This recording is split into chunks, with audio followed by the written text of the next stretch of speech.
Awesome. Now, for some reason, Hi. hey, now So, I'm hearing hi you through. everyone. Yeah, we don't see you on Instagram now. Where are you? Oh, should I only be Yeah. connected through Instagram? No, you can go on both. So now we are live on Facebook, YouTube, and Instagram. Hi everyone. It's really nice to see you tonight.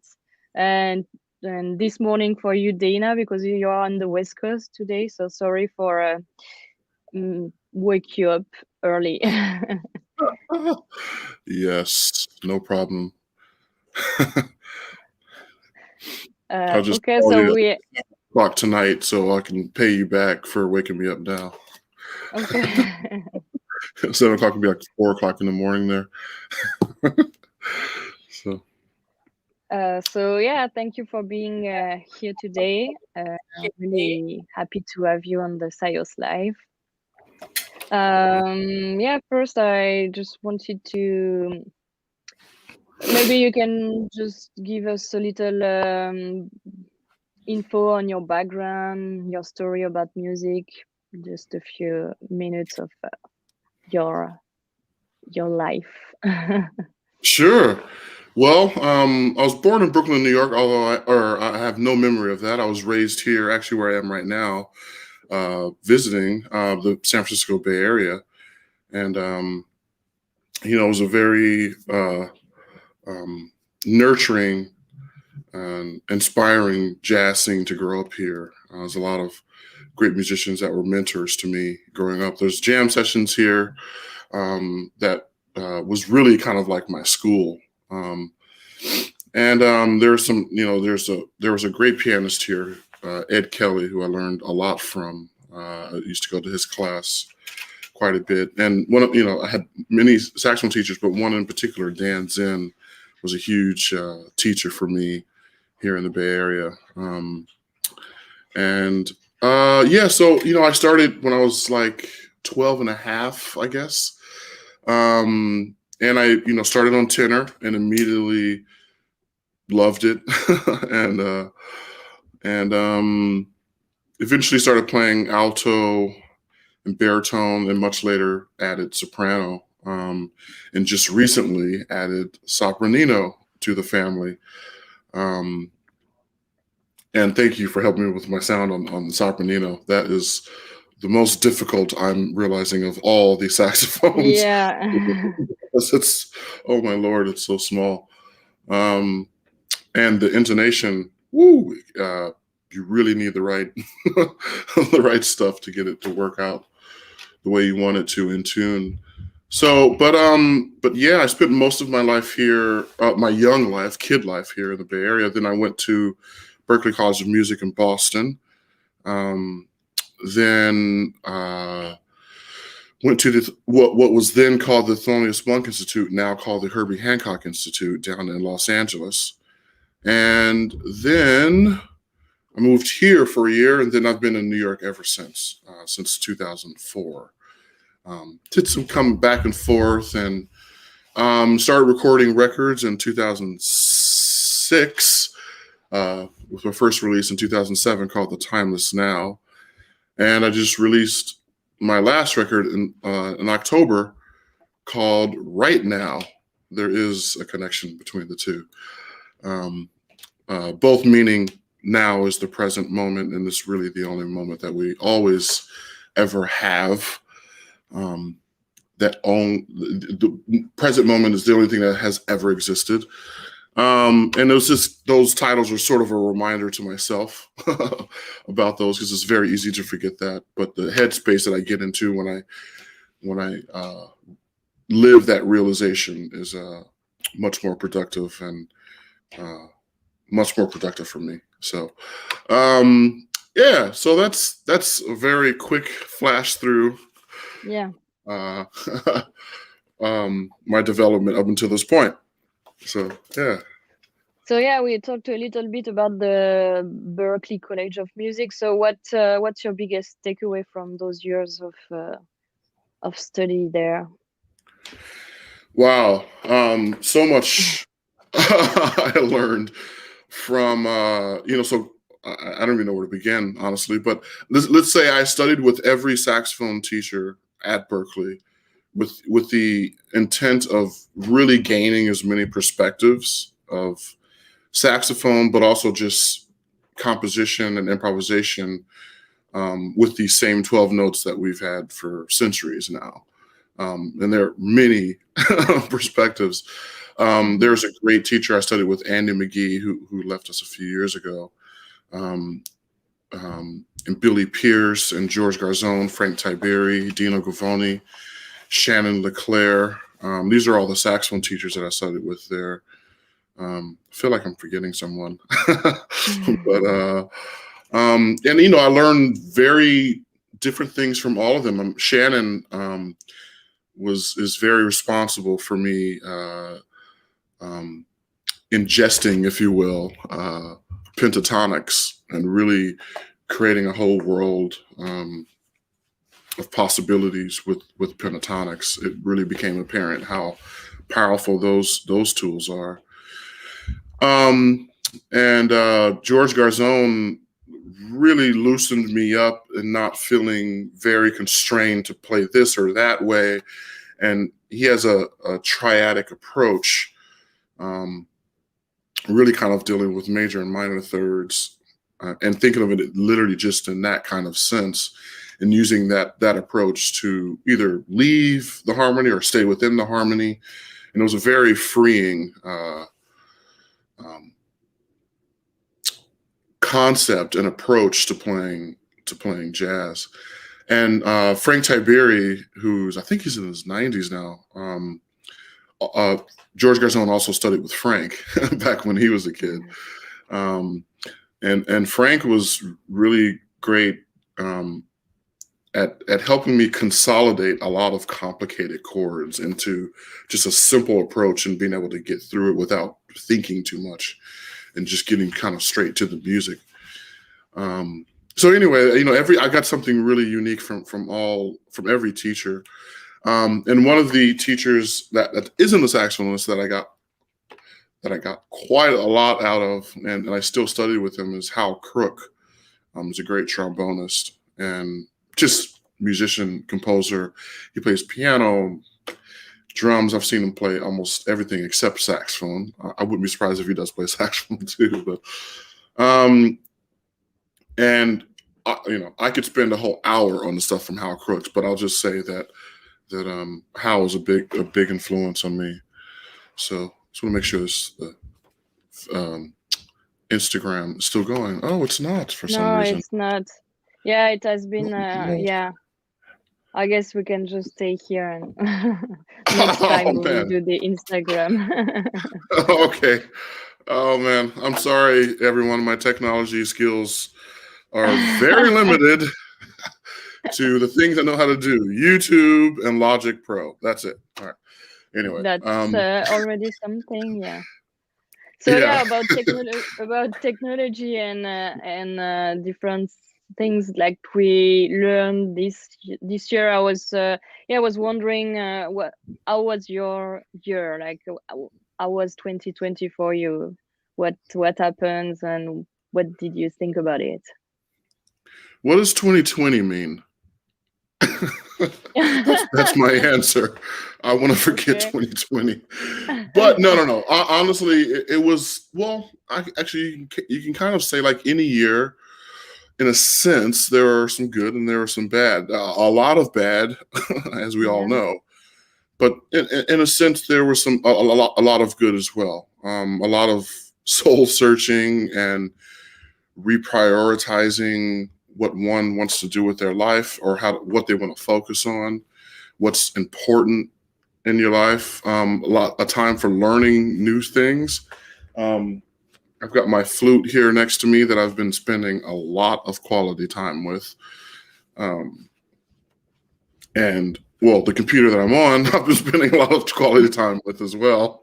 But learning Photoshop and learning Logic Pro. Well, I knew Logic Pro, but I'm actually getting into mixing and a tad bit of mastering, learning these things, but listening to a lot of workshops from a lot of great engineers like Dave Darlington and the great late Al Schmidt, who we just lost only a month ago.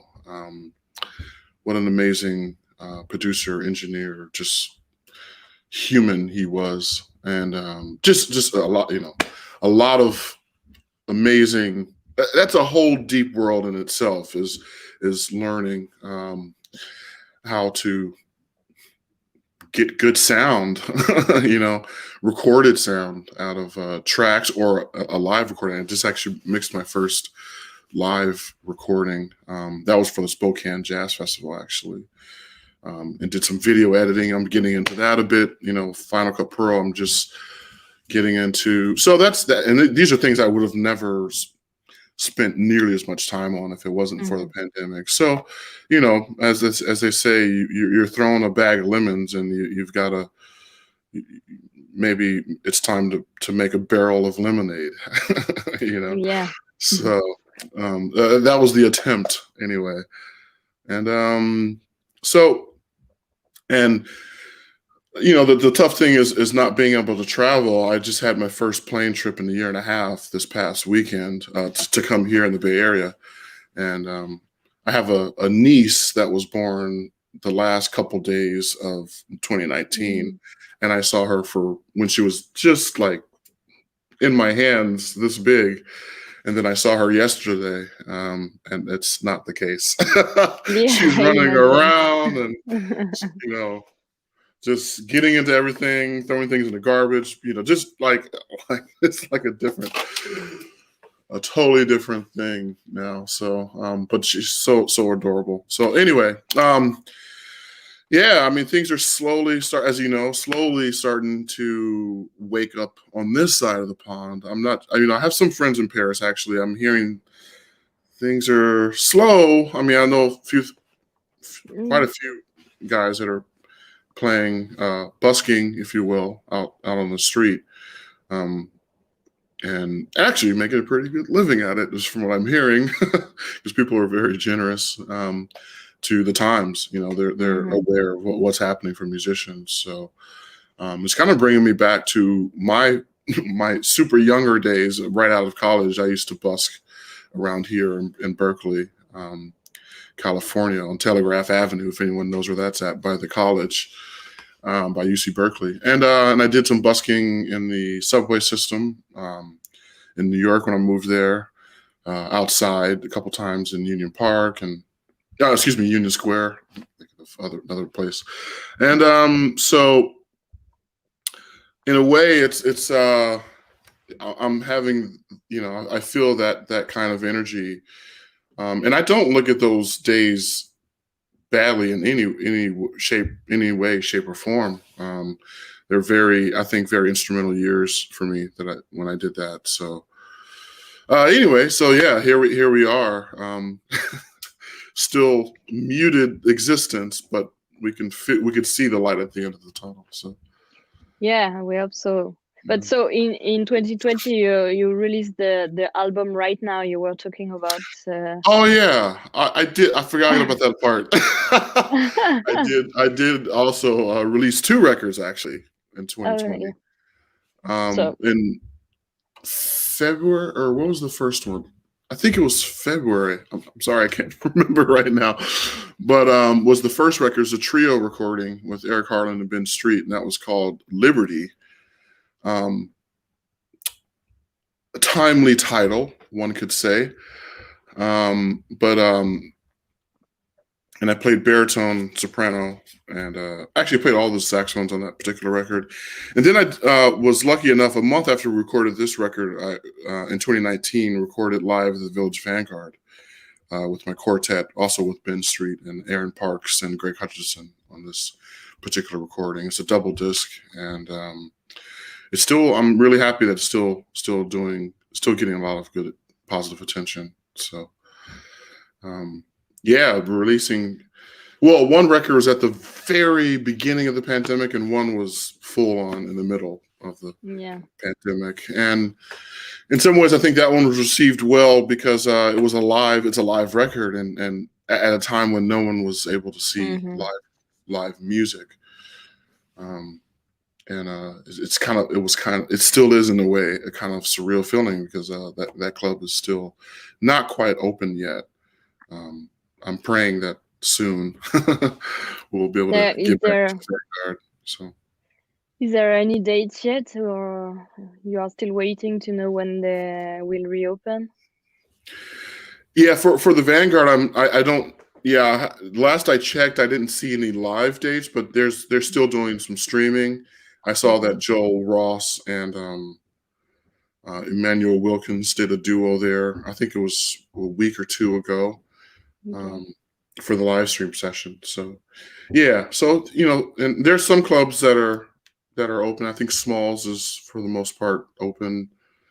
A lot of clubs unfortunately are not with us anymore. So we're awakening to a different scene in a way. Yeah, it's true. So do you have any gigs planned already, or? Working on a tour actually to come out your way in October. Oh, nice. And it'll be Portugal as well. It's not on the calendar yet, but it's just about confirmed. I'm coming out to the Southern California with Allison Miller in September sometime. So there's a couple little things starting to come in, and yeah, I've got a gig with Billy Hart actually. I think it's on the June. I want to say that. I'm sorry, I don't have the exact date with me, but I will be putting as I'm saying it now. It will be on my calendar in the next couple of hours. Okay. So yeah, I do. Well, it's a flute gig, but I think I'm playing with Cecile McLaurin-Salvant in next month for a jazz festival in Saratoga, and yeah, things are slowly, starting to get up. I still do quite a bit of recording projects at home. Actually, I've got a list of things I need to accomplish in that in that department. So yeah, just it's inching in the right direction. That's nice. Yeah. Yeah. So we were talking about playing with other people. So do you have like a favorite instrument to duo with? Like what? Yeah, well, that is very difficult, Pauline. As you know, it's like they're all my babies, and I don't want to call anyone as a favorite because then the other one will start malfunctioning probably. I don't want that. Yeah, me neither. But I like to put it this way. There's one that I'm most comfortable with, and that's the tenor. Just because I've played it the most. But if I had to pick a favorite, and I had to cover the ears of this one, I really dig baritone. Baritone is the one I really fall in love with the second I play it, or I just the range of that axe is maybe it's close to my voice. I don't know what it is, but I really dig it. So, but again, I love them all. In some ways, actually, alto is almost as easy to play as tenor, although I play it probably the least. There's, I don't know. It's a unique, beautiful axe in its own way. And sopranino is the least. I've only had it for like 3 weeks, so I'm still getting used to that. I'm really digging clarinet these days, and bass clarinet. Just getting into that world as well, a bit more than I had before. And iwi, as you know, I that's a different thing, but iwi, in a way, I was talking to someone else about this a couple of days ago, but iwi is like all the saxophones in one instrument in terms of range. So, and I think when I started playing iwi, I started feeling that I needed to include some of the other saxophones just to cover that same range. as the iwi. So I started playing soprano a lot more, and baritone was always there, but really extending the range. And now the sopranino is going above that. So yeah, I really love them. I really love them all. I do mess around. This is clearly messing around, never leaving my house, with trumpet and trombone as well. And my first instrument was piano. I mean, I first played piano, and I've got a B3 at home. So my house is just literally full of instruments of one kind or the other. I'm not even mentioning that I play upright bass as well, acoustic bass, and still play a few gigs on that every once in a while. So yeah, favorites, okay. I don't know, but many love affairs though with all of them. So yeah. We have a question from Matty. He's wondering what music was influential for you and your playing, and what are you listening to these days? Yeah. So when you say what music, do you mean genre or particular person? I'm just curious if maybe you can reiterate a little bit more. But listen, I can maybe take them both.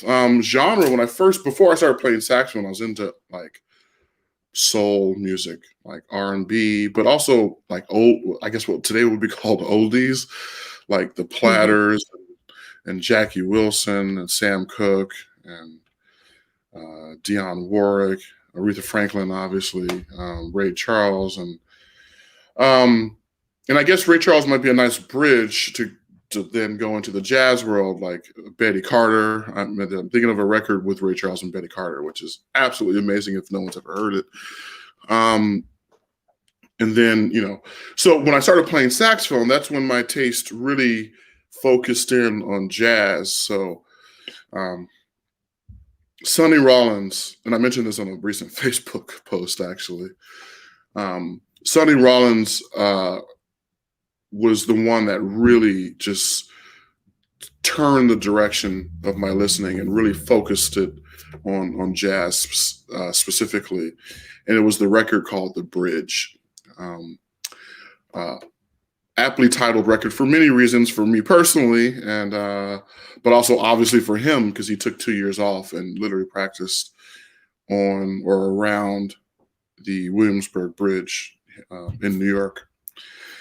And it's one of those records where at first I was like, this isn't the kind of jazz. I was listening to more, I guess, what was considered smooth jazz before this period of time, because that was just kind of what was around. But I heard that record and I was like, this isn't really smooth jazz. This is, I wouldn't say rough jazz, but it wasn't the kind of jazz I was used to. But over the course of that week, I'll never forget, like it immediately, or like I said, not immediately, but over the course of that week, it became my favorite record. And to this day, it's still my desert island record. If I had one record to pick to take to a tropical desert island somewhere, hopefully in the Bahamas region, it would be Sonny Rollins' The Bridge. So, and then from there, it exploded into that area. My dad had already listened to a bit of Coltrane and Benny Goodman and Illinois Jacquet and a lot of different players, but I didn't really pay attention until I heard that record, The Bridge. And then records like Thelonious Monk and John Coltrane, I think it's just called Monk and Train. That record was like the next one that I really got into hardcore. And then it was just off to the races. I can go on 1,000 records from this point. I remember the day I heard Kind of Blue and Giant Steps on the same day, not realizing that Coltrane had taken that direction with Giant Steps, and that and it was really, obviously I'd heard of Miles, but I only knew his later stuff at that point because my grandfather, it was, at this point, it was like the 90s. So Miles had just passed, and albums like Tutu and songs from that era were kind of already in my brain. But then I heard Kind of Blue later, which is interesting. It's kind of backwards from the way most people hear it. But these are just life-changing experiences where I can literally remember where I was when I heard these records for the first time. So, and my dad was, plays guitar and loves guitarists. So, Wes Montgomery came in my ears. There's some records with him and Johnny Griffin. And then my grandfather had this videotape of Johnny Griffin playing live at the Village Vanguard with Ronnie Matthews, Ray Drummond, and Kenny Washington on drums. And I just devoured that well, at this point, it was a VHS video recording. Just played it over and over and over again. So when I was actually had the opportunity to lead my own band at the Vanguard, it was hard not to remember, growing up listening to that and actually having the chance to play at that same venue with my own group. So, a lot of music. But I should say as well, alongside jazz, at some point in high school, maybe my last 2 years, I really started listening and still do listen heavily to classical music, or I would say more orchestral music, if you will. I love 20th century classical music as well.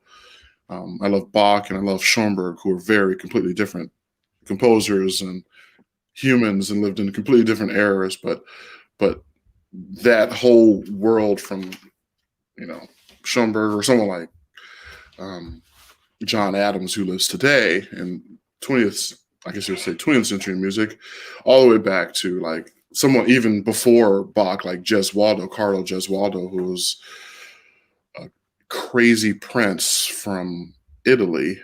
If you guys want to hear a crazy story, check out Carlo Gesualdo. Very crazy human.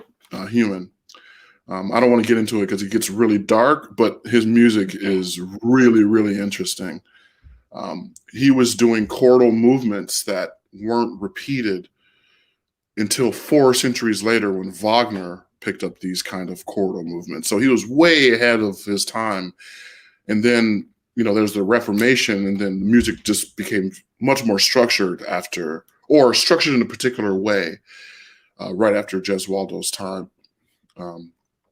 Anyway, so the many influences to to answer your question, Mati. And today, it's all over the place. I mean, let's take yesterday. I was listening to. There's a drummer, producer, extraordinaire, I would say, called Lewis Cole, and he has a band called Knower. But also has records on his own. And I really super love that cat's producing. And even covered one of his songs on my record, Gratitude, called Clouds. Tigran, I've been checking out as well. I've been checking out a Wilbur Ware record called Super Bass, I think it's called. I have to check that, make sure that's the right title, but an amazing record. Clifford Jordan and Don Cherry and Ed Blackwell. It is so swinging. I can't even. Please check out that record if any of you guys get a chance to. It's really amazing. One of the almost best jazz solos period I've ever heard was Don Cherry's solo on this one song. I think the 4th track.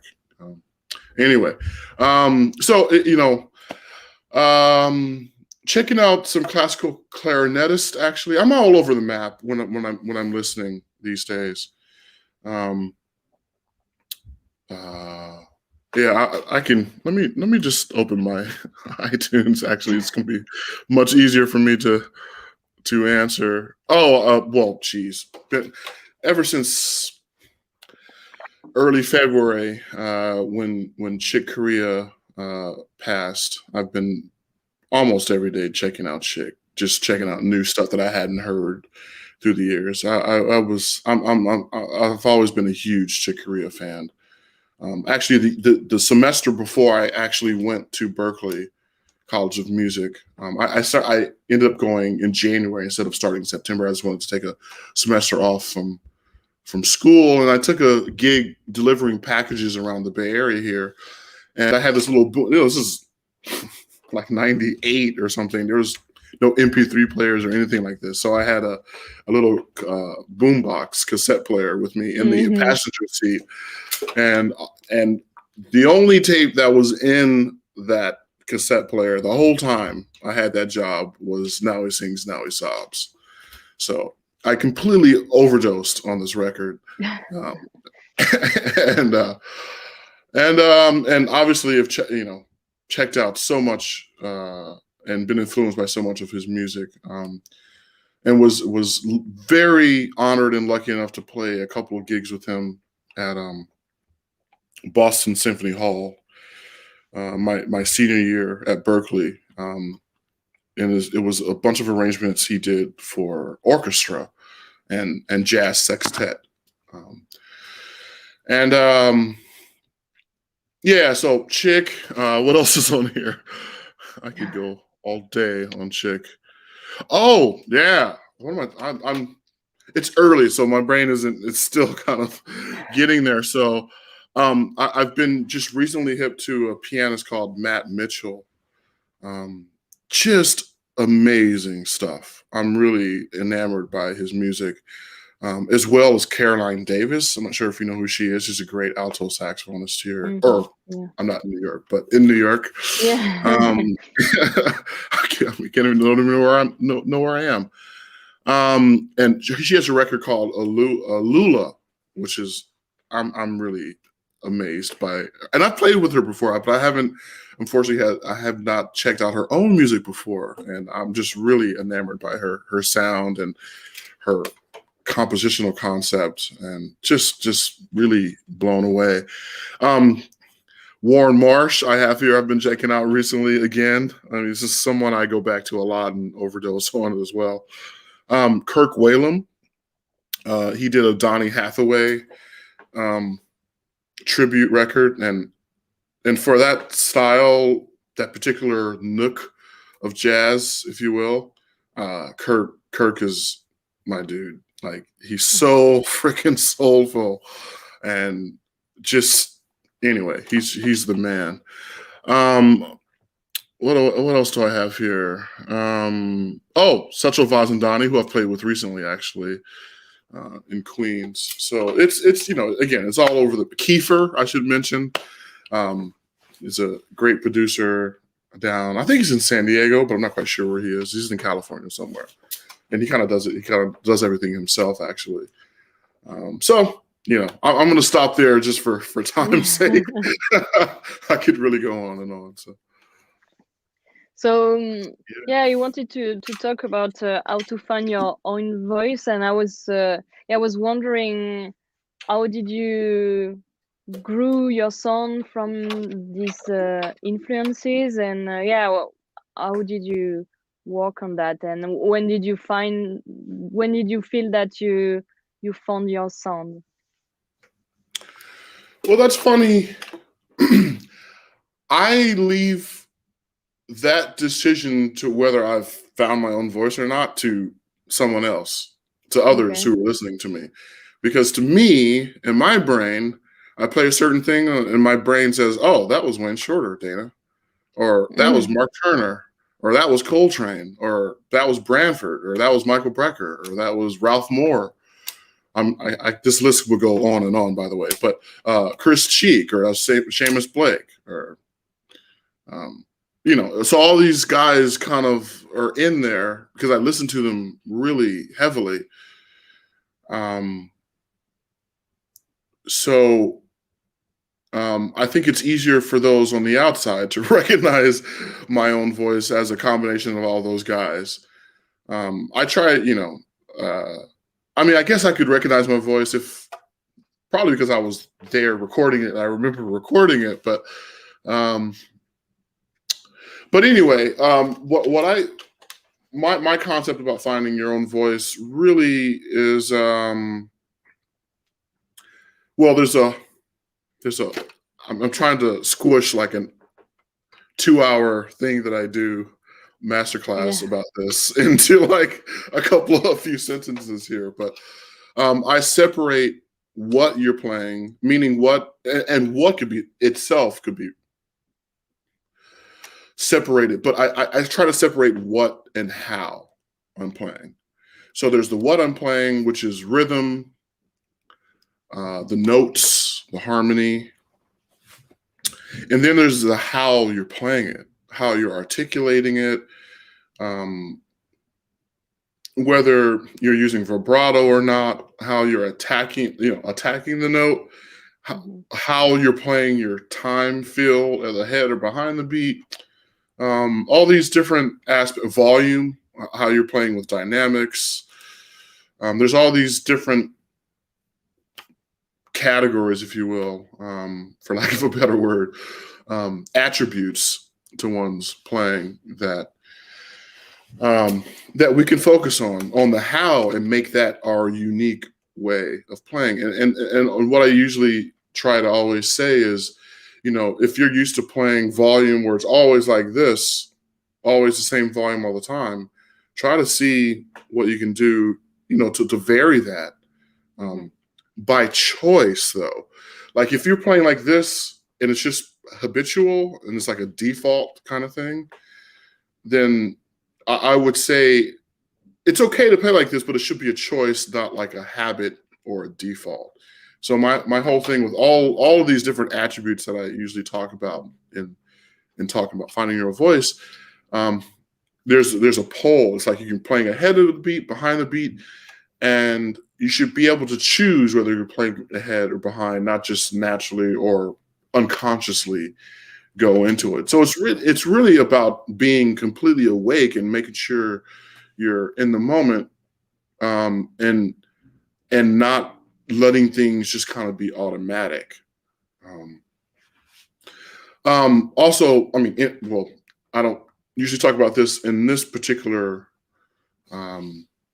subject, but I think it's very advantageous to also have your focus while you're playing be on what's happening in the band versus what's happening inside your head or what you're thinking about. So that leaves room for a lot of interaction, which is these are the kind of things that appeal to me when I'm listening to, lots of music really. But I'm thinking maybe on a very, very high level, you can think of the Miles Davis Quintet in the 60s. But there's also lots of modern music that I was even just talking about just now, that where interactions is a crucial part of what's happening, and not necessarily mimicking, like these guys are mimicking each other. Like he plays da da da da and they play da da da da.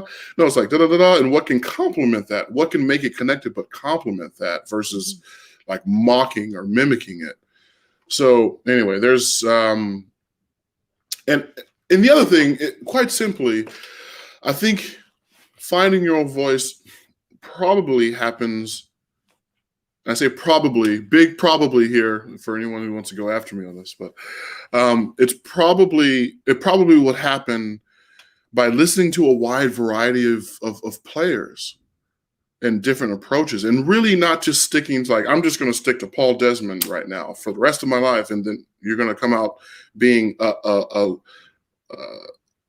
imitation, which is never as good as the original, an imitation of Paul Desmond. Okay, Paul is amazing. I should have mentioned him earlier too. Well, I should have mentioned Jerry Mulligan as well. But both of those guys are big influences for me. But no, add in Pepper Adams to that, or add in Coltrane to that mix, or Hank Mobley, who was another. Jimmy Heath, add in like Herbie Hancock, a different instrument even. And really get into those, like OD, like I said earlier, overdose on these guys and gals as well. And really figure out what qualities make them unique and strong and influential to you. Cannonball, so.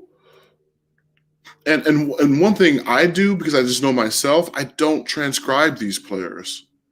I just listen very intently, all like for a long period of time, to kind of get the essence of their musicality. for me, when I transcribe and I play someone solo, then it's like, for me, it's I feel a strong resistance against that personally, only because I know I'll fall into playing really similar to them. And that's not the point for me, is to play like their notes and exactly how they played it. Now, if there's one or two two lines that really elude me and I can't figure out why that sounded so good, I'll transcribe that one idea that they played and try to pull it apart and understand it harmonically. But I'm immediately, after getting to that point, trying to make that idea my own. So not to imitate, because, the way I see it is that, it's like, so if someone said, I have this great speech I'm going to say on race, everyone please come out. And then the person goes on to tell the I Have a Dream speech by Martin Luther King, right? And then they say it, and they try to say it in the exact same tone. They try to transcribe it and say it in the exact same way. And it's like, everyone's gonna be like, what the hell are you doing? This is not correct. So I see it as the same. It's like sacrilege to do this, So I see it as the same. It's like, yeah, transcribe or check out some Coltrane stuff. Check out Bird. Check out all the cats that inspire you, or even ones that you may have heard that you don't like, whatever. There's I mean, if you've heard of them and they're influential, they're influential for a reason. And I think they're all worth checking out. And do that homework, meditate with them, listen to them over and over again, maybe the same record. I mean, this is what we did when we were younger, when we didn't have many records. And really figure out the vibe of what's going on. On a conceptual level, on an emotional level. And then I think it just happens, for me, I think it will probably happen naturally out of all of these different influences and spending time on the instrument. Out comes whoever you are, So I don't necessarily think it's like a thing where you can say, well, I'm going to work on myself today. Nah, yeah, okay. It's not going to happen like tomorrow, here I am. No, it's not. It's a gradual process. So, and like I said, I think diversity is really the key. Don't stick to one or just two players that are kind of even similar or whatever, and just stick with that. I mean, Paul Desmond is as influential to me as Cannonball Adderley. They're very, very different players. They play the same instrument. Bird, I mean, I think of 1,000 alto players right now. Kenny Garrett, many people became clones of Kenny Garrett. And it's like, well, yes, listen to Kenny, but also listen to Cannonball, also listen to, well, like I said, Paul Desmond, Tim Green, a younger alto player who cats should know, Manuel Wilkins, Johnny Hodges. Go do the whole spectrum of the alto saxophone. Ben Van Gelder, who's a mother father, Jalil Shaw. There's just so many great alto players. That's just one instrument. So check out baritone players. Check out Cecil Payne. Check out obviously Harry Carney, the mother of baritone saxophone. Check out Jason Marshall, real super bad cat. So anyway, that's my thing about finding your own voice. Like, expose yourself to as many different voices as you can. Full stop. So can we hear your voice today? Oh goodness! On the saxophone. Sure. Yeah. Song for Charlie Hayden.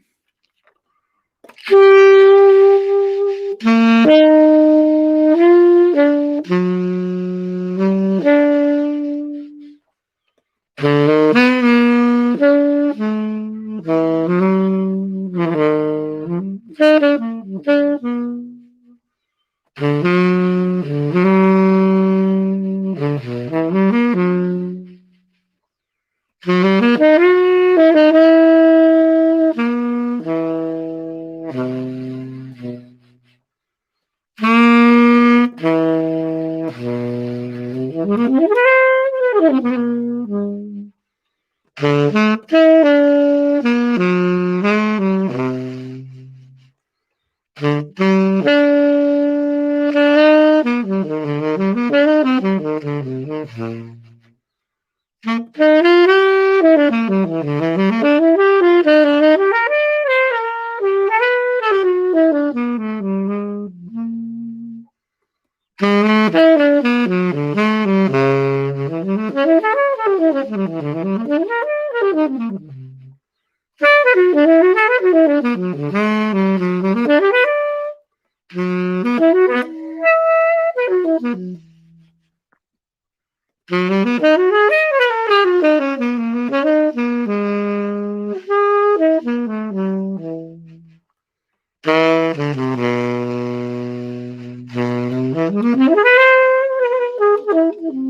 could have warmed up a little Thank you. bit. Yeah, it's about 9. Oh, it's a little better than that. Well, it was like 8:50, 8:45 when I started, so I didn't want to play too Yeah. much. Sorry again. Yeah, no worries, all good. Great way to start your day. Yeah. So how would you say that your sound or voice evolved during the years? Like, did you change over the last years? What happened? Well, I would ask someone else again. I'm not sure. Again, yeah, okay. Yeah, but I will say, speaking about changing, I'm not sure how many people know, but I went through a lot of health challenges starting in summer of 2009. I was on kidney dialysis for 6 years, in waiting for a kidney transplant. And during those years, I made the bulk of my recordings, actually. Kind of just like, I don't know how much time is going to be left here, so I'm just going to play and record as much as I can. So I recorded probably 5 or so records during that period of time. And my endurance and my lung capacity, just my energy level, was much lower than it was before. So in order to adjust for that, I needed to purposely leave more space. And I used slightly softer reeds.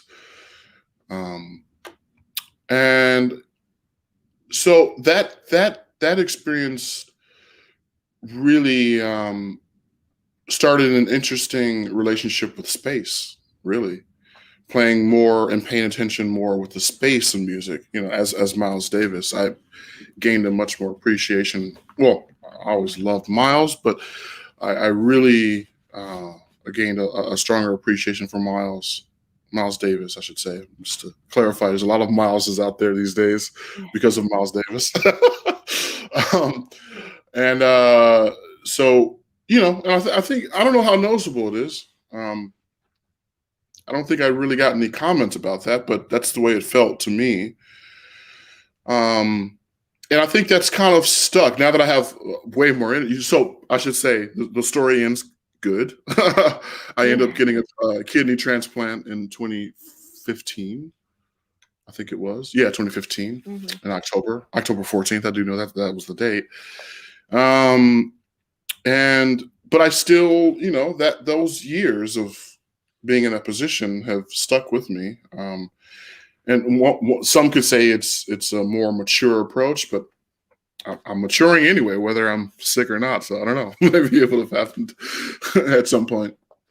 Either way, but yeah. Other than that, I mean, I've learned. I'm still learning new approaches to different approaches to harmony. Trying to digest and internalize Messiaen's 7 modes of limited transposition. I don't know how many people are into that, but they're really interesting musical structures, I should say, harmonic structures that are really, really interesting to compose and improvise with. And checking out some more etudes, some furling exercises that I did young, but I didn't really look into until the pandemic happened again. So pulled out some of those books and went online and checking out a lot of other books. So yeah, that's as much as I can speak to it. For a much more comprehensive answer to your question, I would recommend reaching out to some Dayna Stephens fans and seeing what they think, because they will have a better idea. So. Okay. Yeah. Thank you. So yeah, just before we finish, I wanted to know what projects do you have with your label, Contagious Music? Do you have some things to come? I do. The next record coming out July 17th is a record called Pluto Juice. Here it is. Uh-oh. There it is. Yeah. Anyway, as you see, the juice has the world and the universe inside of it. But anyway, it's mostly an iwi recording.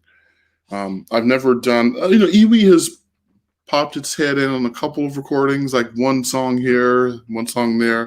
But this recording is with the exception of one song, it's all iwi. There's one song where I play soprano sax.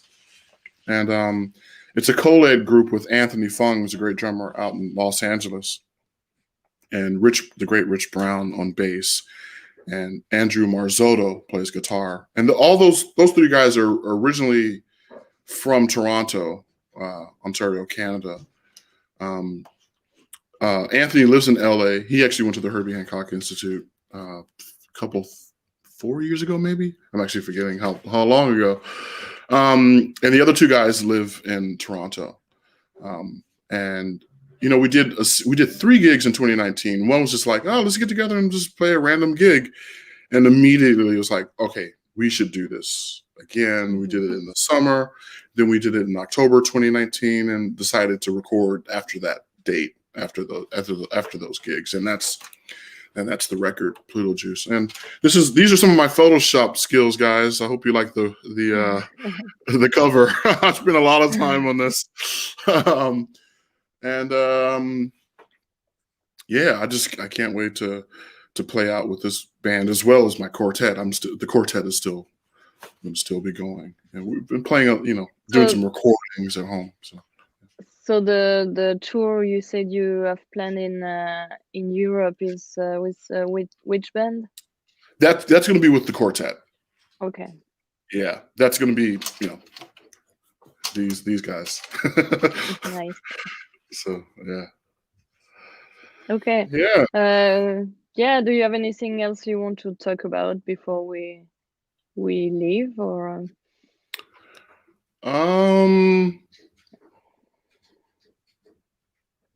Just keep writing music, everyone, please.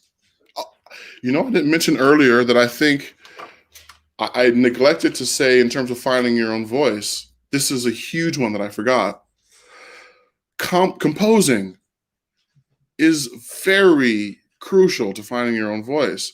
Mm-hmm. Because when you compose, well, first of all, composing and improvisation are two sides of the exact same coin. The only difference is the element of time, right? You have the option of going back and refining your improvisation with composition. So I think all that's really important. And to think about it, when you hear fried bananas, we all think of Dexter Gordon. You know, when you hear Giant Steps, you think of Coltrane. When you think of opera va, you think of Charlie Parker. But when you write your own song, you are the version of that song. Maybe it's influenced by someone, but hopefully it's really just you. And then you have to interpret it. So then you're figuring out in the moment how to interpret it. And then out comes, slowly but surely over many compositions, comes your voice. And then you start to recognize your compositional style. And then perhaps that compositional style leaks into your improvisational style. You know, so that's I don't know how I feel to to say that part, but so I think I should leave with that. Write music if you can. I mean, without judgments, no one's got to hear it. It can stay in your computer. That's no problem, or in your notepad. But really, just write music and just let your imagination go. You know, write 20 minutes a day. I mean, it doesn't take a lot. It doesn't have to be a finished product even. And start simple. Take the chord changes of something you already know, autumn leaves, whatever, and then write your own melody on it.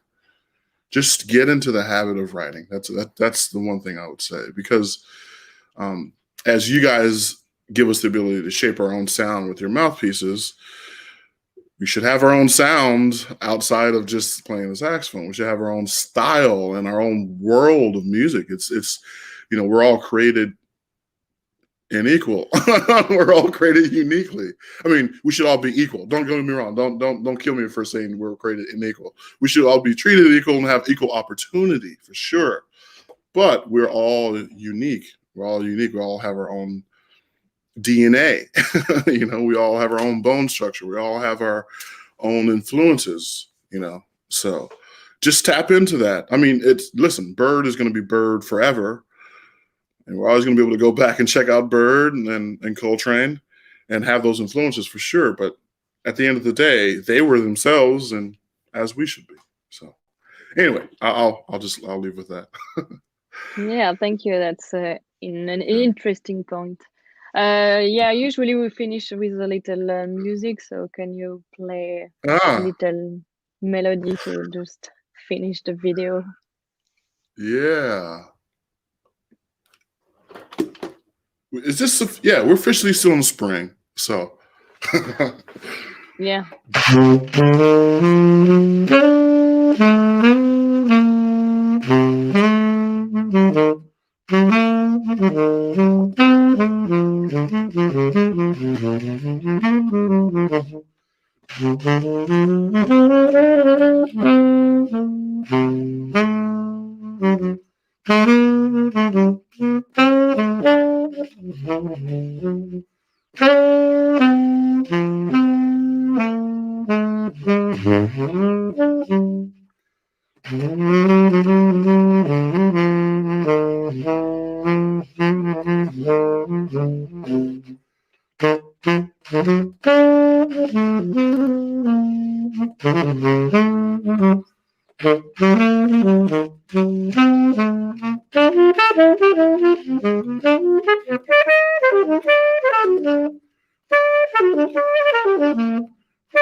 Awesome.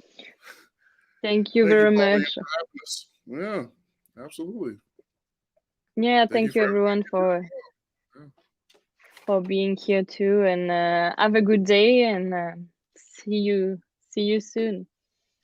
Yeah. Oh, by Bye. the way, thank you, Yeah. Howard Wiley. Thank you, Howard Wiley, for letting Yeah. me borrow your horn while mine's in the shop. Thank you very much. Yeah, thank you, Howard. Hope to see you soon. Yeah. Awesome. Bye, everyone. Bye.